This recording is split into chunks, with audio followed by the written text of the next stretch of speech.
بیچاری کئی روز سے دم توڑ رہی ہے، ڈر ہے خبر بد نہ میرے منہ سے نکل جائے۔ تقدیر تو مبرم نظر آتی ہے ولیکن پیران کلیسا کی دعا ہے کہ یہ ٹل جائے۔ تو پہلی بات میری ختم ہوئی، عالمی نظام خلافت دنیا کی تقدیر مبرم ہے، ہو کر رہے گی، اس میں کسی صاحب ایمان کو کوئی شک، کوئی شبہ، کوئی ریب نہیں ہونا چاہیے۔ البتہ اس کا اب دوسرا پہلو کیا ہے، اس کا آغاز کہاں سے ہوگا؟ پہلی بات تو یہ، ہمارے بعض لوگوں کے ذہنوں میں، سادہ دل لوگ وہ سمجھتے ہیں کہ پوری دنیا میں ایک ہی دفعہ آ جانی چاہیے۔ یہ کوئی علاقائی خلافت تو نہیں ہو سکتی، خلافت تو عالمی ہوتی ہے۔ ان سے میں کہتا ہوں، عالمی خلافت کب تھی جناب؟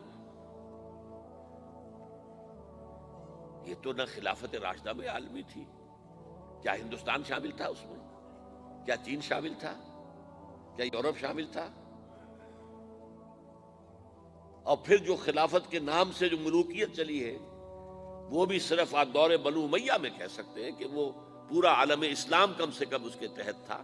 بعد میں خلافت عباس، بنو عباس میں، اور فاطمیین کی خلافت میں، اور آل عثمان جو ہیں آٹومان ٹرکس کی خلافت میں ٹکڑے تھے، حصے بکھرے تھے، کوئی مانتا تھا، کوئی نہیں مانتا تھا۔ اور سب سے بڑی بات یہ، اگر ایک دم پوری دنیا پر خلافت قائم ہو سکتی تو حضور کے دست مبارک سے ہوتی، لیکن نہیں ہوئی۔ نتیجہ کیا نکلا؟ ایک ملک میں حضور نے قائم کر دی، جزیرہ نما عرب، یہاں خلافت قائم ہو گئی، حضور خلیفہ ہے۔ اس کے بعد آپ کے خلفائے راشدین نے پھر اس کو وسعت دی، شرقاً غرباً شمالاً۔ 3 کالمز نکلے ہیں فوجوں کے، صحابہ کرام کے، 3 کالمز، ایک ایسٹ ورڈ، ایک ویسٹ ورڈ، ایک نارتھ ورڈ۔ ایک عراق کو فتح کرتے ہوئے ایران میں پہنچ گیا، خراسان تک چلا گیا۔ ایک شام کو فتح کرتے ہوئے اور پھر سینائی پیننسولا سے ہو کر افریقہ میں داخل ہوا اور اٹلانٹک تک پہنچ گیا۔ تیسرا سیدھا شمال میں گیا، لیکن یہ زیادہ دور نہیں جا سکتا تھا، کوکیشین ماؤنٹینز آ گئے، کوہ قاف۔ اس زمانے میں تو یہ یوں سمجھیے کہ امپیسیبل تھا نا، کوہ قاف، لہذا وہاں آ کر رک گیا بابا۔ اب بھی یہ ہوگا، کسی ایک جگہ سے شروع ہوگا پھر پھیلے گا، اس کے سوا کوئی چارہ کار ہے ہی نہیں۔ اگر ہر جگہ پوری دنیا میں ایک ہی وقت میں ہو سکتا تو حضور کے دست مبارک سے ہوتا صلی اللہ علیہ وسلم۔ اب وہ نقطہ کون سا ہوگا، نقطہ آغاز کون سا ہوگا؟ اس میں پہلی بات تو میں نے کہا، جو شک کرے گا اس کا پھر ایمان مشکوک ہے۔ ہوگا، لازماً ہوگا، گلوبل ہوگا، پوری دنیا میں ہوگا۔ کہاں سے شروع ہوگا اس میں آپ اختلاف کر سکتے ہیں، لیکن مجھے تو 2 حدیثیں تو ملی ہیں جن سے یہ اندازہ ہوتا ہے کہ یہ اس مشرقی خطے سے ہوگا، عرب کے مشرق کی جانب کسی ملک سے ہوگا، کسی خطے سے ہوگا۔ وہ حدیثیں بھی اب آپ پڑھ لیجیے پہلے، پھر میں کہہ رہا ہوں یہ خزانہ ہے جو ہم نے آپ کی خدمت میں پیش کیا ہے، کاش کہ آپ اس کی قدر کر سکیں، یہ حدیثیں آپ کو ازبر ہو جائیں، یاد ہو جائیں، لوح قلب پر نقش ہو جائیں۔ ہندوستان اور خراسان یعنی موجودہ افغانستان کا ذکر ابن ماجہ کی روایت ہے، عن عبداللہ ابن الحارث رضی اللہ تعالی عنہ قال رسول اللہ صلی اللہ علیہ وسلم یخرج ناس من المشرق یؤتئون للمہدی یعنی سلطانہ، یعنی سلطانہ، دونوں طرح سے پڑھ سکتے ہیں۔ حضرت عبداللہ ابن حارث فرماتے ہیں رضی اللہ تعالی عنہ کہ حضور نے ارشاد فرمایا، مشرق کی طرف سے وہ فوجیں نکلیں گی، لوگ آئیں گے جو عرب میں مہدی کی حکومت قائم کریں گے۔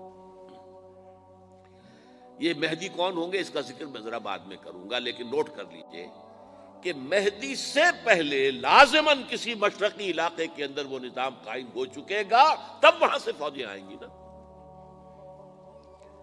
یہ مشرق کون سا ہے؟ عرب کے مشرق میں آپ چلیے، ایران بھی آ جائے گا، افغانستان بھی ہے، پاکستان بھی ہے، اور اگر اسے اور توسیع دیں تو ہندوستان بھی ہے۔ یہ ہے عرب کا مشرق، اس سے فوجیں جائیں گی۔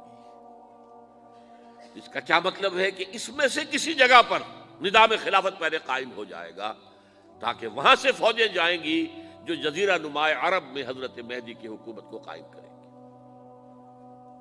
اب دوسری حدیث سنیے، یہ سنن ابن ماجہ کی حدیث تھی جو میں نے آپ کو سنائی، آپ نے پڑھی۔ دوسری، عن ابی ہریرہ رضی اللہ تعالی عنہ،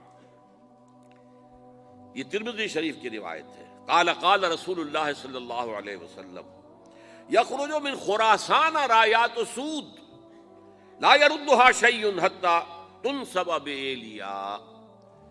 خراسان کے علاقے سے سیاہ جھنڈے لے کر فوجیں آئیں گی، ان کا رخ کوئی موڑ نہیں سکے گا، ان کو پیچھے پھیر نہیں سکیں گے کوئی بھی، یہاں تک کہ وہ یروشلم میں جا کر جھنڈے نصب کر دیں گے۔ ایلیا حضور کے زمانے میں یروشلم کو کہتے تھے۔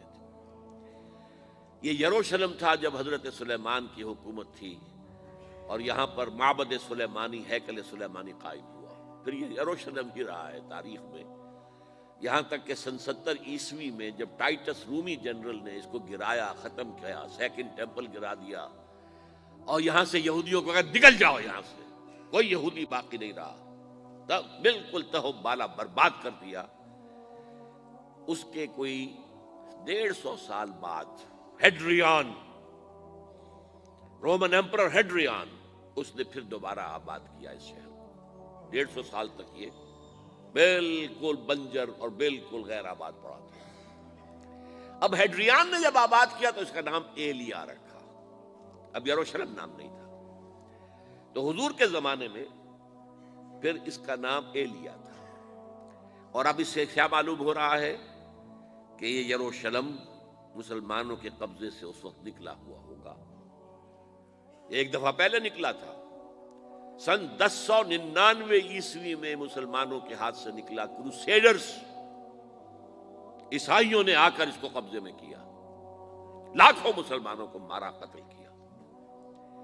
اس کو 1187 عیسوی میں واپس لیا ہے۔ کس نے لیا ہے؟ صلاح الدین ایوبی، کرد۔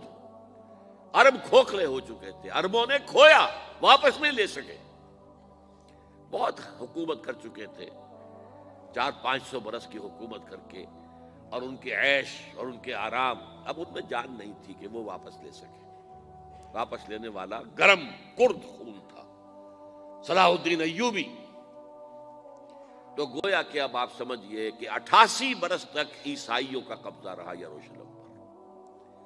اب 1967 میں یہودیوں نے قبضہ کیا ہے، اور اب 38 برس تو ہو گئے، 88 نہیں تو 38 برس تو ہو گئے، لیکن وہ دور آئے گا کہ اب پھر لیں گے، لینے والے عرب بھی نہیں ہوں گے، خراسان کے علاقے سے فوجیں آئیں گی۔ یہ خراسان کیا تھا؟ ایلیا تو میں نے آپ کو بتا دیا، یروشلم کا نام ہے۔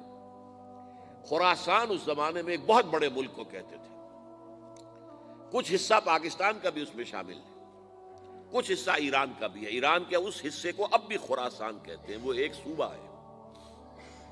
خراسان ایک صوبہ ہے ایران کا، چھوٹا سا۔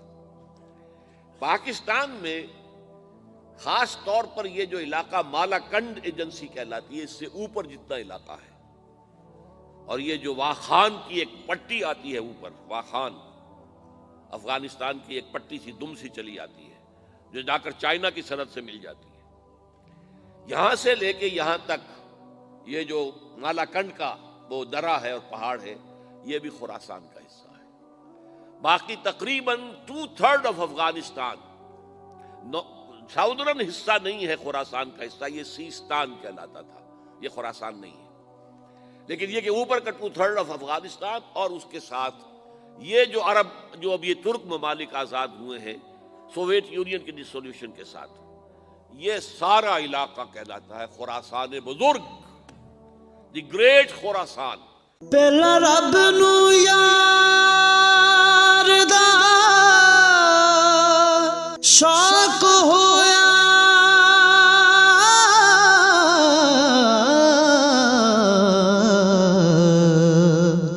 نبی پاک دا کرن جمال